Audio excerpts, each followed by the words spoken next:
Hello everyone, I hope all are feeling well. जो भी जाओगे बढ़िया होंगे। और इस वीडियो में हम लोग class 12th now the leaves are falling fast इसका लाइन बाय लाइन एक्सप्लेनेशन देखेंगे। आखिर इसका हिंदी माने क्या होता है। और आशा करते हैं सारे जो भी लड़के होंगे उनका एग्जाम भी नज़दीक आ गया है और बढ़िया से सबकी तैयारी चलती है। तो आइए इस वीडियो में देखते हैं। यहाँ पे now the leaves are falling fast, अब पत्ते तेजी से गिर रहे हैं। इसके जो ऑथर है W.H. Auden, Wystan Hugh Auden. इनका जन्म होता है 1907 में और मृत्यु होती है 1973 में।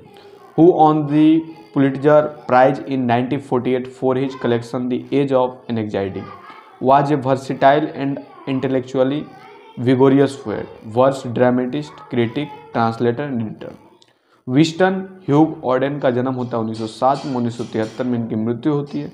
जो अपने संग्रह द एज ऑफ एंग्जाइटी के लिए 1948 में पुलित्जर पुरस्कार जीते एवं बहुमुखी और बौद्धिक रूप से सशक्त कवि, सक्षम कवि, काव्य नाटककार, आलोचक, अनुवाद और संपादक थे। उनके लिए काव्य एक गंभीर विषय था जो लोगों को गहराई से आत्म जागरूक करना चाहता, लेकिन किसी व्यक्ति की राजनीतिक या धार्मिक पसंद को सीधे किसी भी मामले में प्रभावित नहीं करना चाहिए। उनकी प्रारंभिक कविता उनकी राजनीतिक रुचि और विचारों को प्रदर्शित करती थी, लेकिन बाद की कविताएं अत्यधिक रूप से ईसाई धर्म पर और व्यक्तिगत रंग की होती थी। एक तकनीशियन के रूप में ऑडेन ने अलग प्रकार के छंद रूपों और मानकों पैमाने की खोज की। इनके पास शब्दों को जोड़ने का जुनून था और पुराने शब्दों को इस्तेमाल करने का शौक था, जिससे उनके द्वारा रचित रचनाओं को कई बार समझने में मुश्किल होती थी। उन्होंने 1939 की शुरुआत में इंग्लैंड छोड़ दिया और हमेशा के लिए संयुक्त राज्य अमेरिका में बस गए। ऑडेन की रचना को ब्रिटिश और अमेरिकी चरणों में बांटा गया है। अंग्रेजी चरण की मशहूर रचनाएं the orators, the dance of death, look stranger और एनदर आई टाइम है। अमेरिकन चरण की मशहूर रचनाएं new year letter, for the time being, the age of anxiety और शील्ड ऑफ ओकिलिस है।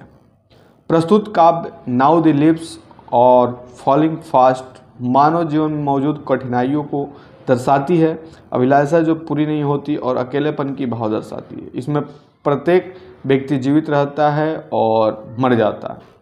अब पत्ते तेजी से गिर रहे हैं, पेड़ों के नीचे के फूल भी अब नहीं रहे।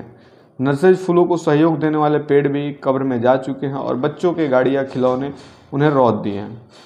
मौत के सौदागर बाएं और दाएं हैं, हमें असली खुशी से दूर कर रहे हैं और हमें क्रियाशील हाथ ठंडे पड़ जाएंगे, अलग अलग घुटनों पर अकेले पड़ जाएंगे।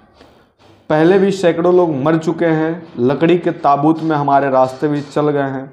बाहें ऊपर की ओर उठी हुई होती है, झूठे प्यार के मनोभाव में अर्थात झूठा प्यार दिखाते हैं। जंगल पत्ती विहीन हो गए हैं, वे भूखे मर रहे हैं। दुष्ट आत्मा अपने भोजन के लिए घूम रहे हैं और दूत भी नहीं पाएगा। आगे अत्यधिक ठंड है, पहाड़ों की प्यारी चोटियाँ एक श्रृंखला में है जिसकी सफ़ेद झरने आशीर्वाद दे सकते थे। यात्री को अपने अंतिम दुख पीड़ा में है। ये था उसका हिंदी समरी, जो पोएट्री सेक्शन की है, काफ़ी छोटी है। और जो भी स्टूडेंट बोर्ड की एग्ज़ाम की प्रिपरेशन कर रहे हैं, आशा करते हैं वीडियो उनके लिए बेनिफिशियल्स होगा।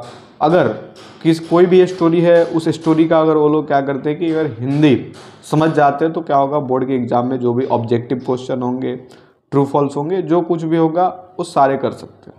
तो ऐसे वीडियो को और मिलते हैं अगले वीडियो में, तब तक के लिए बाय बाय।